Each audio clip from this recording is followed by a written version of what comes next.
Bismillahirrahmanirrahim. Assalamualaikum warahmatullahi wabarakatuh. Allahumma sholli wa sallim wa barik ala sayyidina Muhammad wa ala ali sayyidina Muhammad. Wal habibul ladzi turja syafa'atuhu di kulli haulin minal ahwali muktahami. Ini tulisan wal habibul ladzi turja syafa'atuhu, artinya dialah, beliaulah kekasih, huwa ya beliau, habibun kekasih, alaji yang silahnya alaji, turja diharapkan, apa habib, sapaatuhu siapa habib, sapaatuhu sapaatnya habib, yaitu Rasulullah. Jadi huwal habibul laji turja sapaatuhu, beliaulah kekasih yang diharapkan sapaatnya.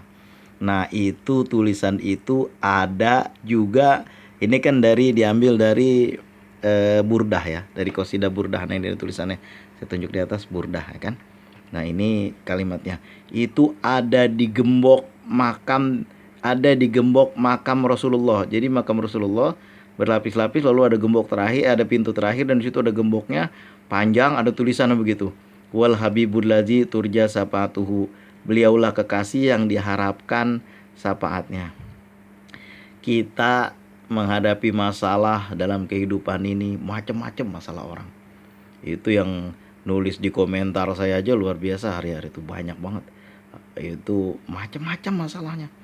Ada yang masalahnya hutang piutang, ada yang masalahnya seret pendapatan, ada yang masalahnya segala macam dah. Ada yang masalah jodoh, semua ada itu. Itu bagaimana sih, Bang, supaya kita ini jangan kebanyakan banget masalah. Kadang-kadang masalah itu kita juga yang nyari, kita juga yang bikin. Apa sebabnya kita menjadi terbelit utang? Coba pikir dulu kan. Biasanya kita juga yang bikin kan. Nah, kalau masalah kayak jodoh itu kan masalah juga kalau terlalu lama nggak datang, terutama bagi wanita nih kan. Masalah nggak punya anak. Itu saya teringat sekali lagi pertanyaan seorang sahabat Rasulullah yang beliau menjawabnya, "Izan, kalau begitu Allah akan menyukupkan rezekimu. Allah akan menyampaikan hajat dan cita-citamu, dan Allah akan mengampuni dosa-dosamu." Itu hadis yang udah sering benar saya sampaikan itu. Yaitu hadis yang Abdullah bin Ubay bertanya kepada Rasulullah tentang berapa kadar solawat yang beliau baca ketika berdoa, ketika ada waktu ibadah kepada Rasulullah, kepada Allah. Berapa solawatnya, berapa kali, ya gitu. Karena ini jangankan yang lain ya. Saya punya satu kawan itu tinggal di Jakarta Barat, kerjanya di Jakarta Utara. Berangkatnya habis sembahyang subuh setengah 5, jam 5 udah jalan, pulang lagi ke rumah setengah 10 malam. Dia berangkat, anak masih tidur, dia pulang, anak udah tidur. Coba bayangin, setiap hari.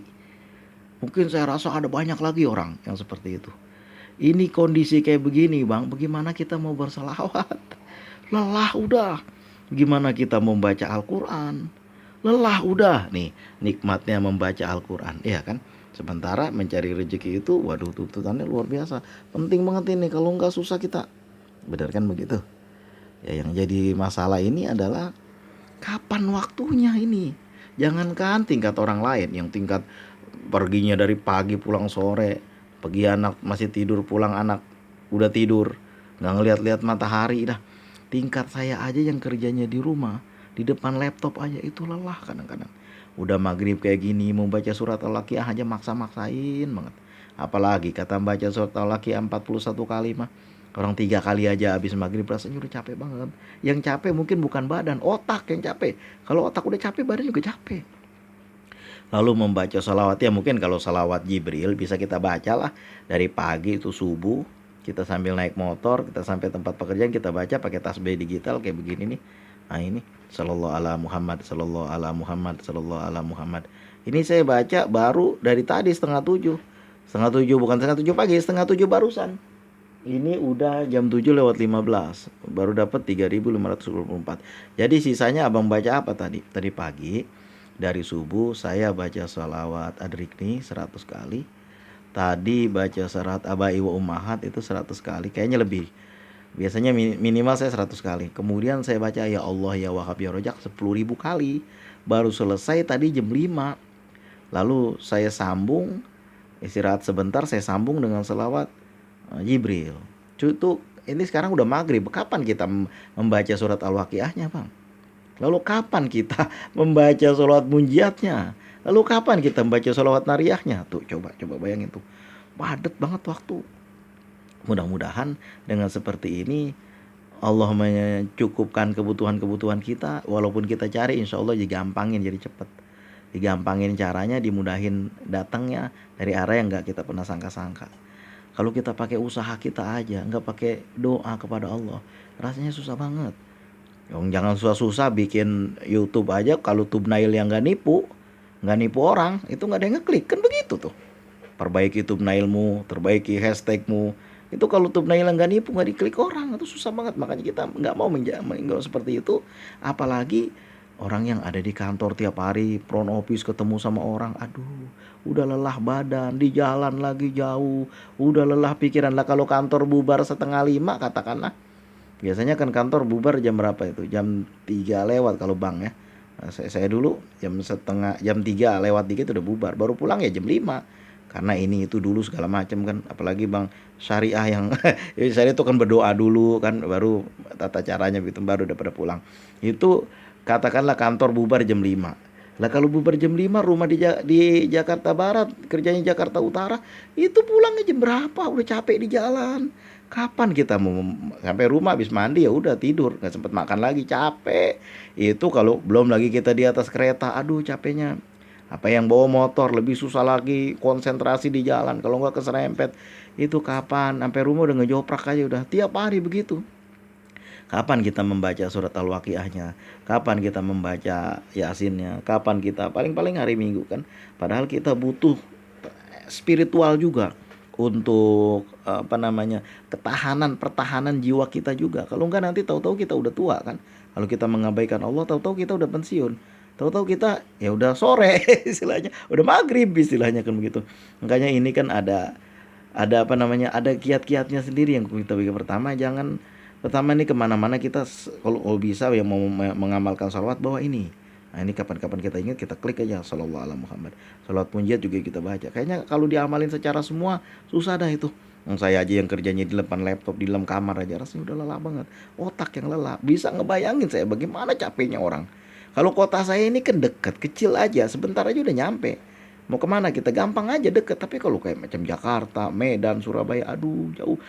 Kalau daerah 2 itu saya belum tahu dah, karena Medan pernah pergi cuma nggak sampai lama. Surabaya belum pernah pergi. Nah kalau kayak Jakarta itulah tempat saya, kampung halaman saya sendiri, udah tahu banget bagaimana macetnya. Aduh ya Allah, kapan kita mau, udah lelah kita, kapan kita mau berselawatnya. Habis pulang kerja, mandi, tidur, makan aja kagak sempet karena udah lelahnya. Kapan kita mau baca selawat? Kapan kita, itulah makanya kan buat orang-orang yang, belum lagi orang yang dagang, yang di kantor, yang alah kerjanya security, kemudian kerja di pabrik, itu mereka kapan bacanya? Makanya kan kiatnya kan ini kita bawa nih, tetap kita bawa nih tasbih kita mudah-mudahan ini menjadi wasilah kita untuk tetap bisa berselawat. Kerja apapun kita kan mudah-mudahan kita tetap bisa berselawat. Saya bisa membayangin lah itu lelahnya orang-orang yang kerja di luar itu kan. Security, dokter, perawat, tenaga medis, apoteker, sopir apalagi, masya Allah lelah banget orang-orang kerja pabrik.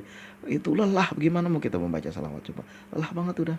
Apalagi kata membaca salawat, oke lah sambil diucap di mulut, diklik ini gampang aja, sallallahu ala Muhammad, Allahumma sholli ala sayyidina Muhammad wa ala ali sayyidina Muhammad. Lah kalau Quran kan kita kudu pegang begini, kudu kita baca, itu lelahnya luar biasa. Itu rasanya 1 hari 2 hari, mungkin seminggu lamanya kita masih bisa bertahan. Di atas itu rasanya kolap, itu udah capek banget, udah nggak tahan. Maka dari itu perlu niat yang kuat supaya kita tetap dekat dengan Allah, supaya urusan kita menjadi mudah. Kalau pakai otak kita aja rasanya susah banget, ujung-ujungnya nanti kita kagak berkah. Memang kita kudu selalu dekat kepada Allah, selalu berzikir kepada Allah, walaupun kita dalam keadaan secapek, sesibuk apapun itu. Tetap kita jangan lupa itu selalu membaca salawat.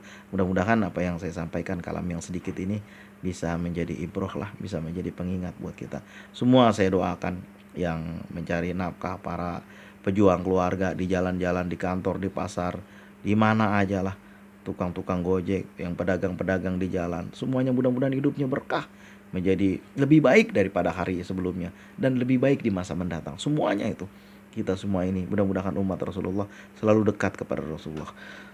Terima kasih atas segala perhatian. Usikum wa nafsi bitaqwallah. Allahumma ya Goni ya Hamid ya Mubdi ya Muhid ya Rahim ya Wadud agni nabi halalika na haramika wa bi fadlika an masiwa. Allahumma ya Allah ya Muyasir wa ya dabiru kulli kasir wa ya dabiru kulli farid yasir alaika asir kula asir fataisir asir hajatuna ilaika kasiru anta alimun biha wa basir. Usikum wa nafsi bitaqwallah. Assalamualaikum warahmatullahi wabarakatuh.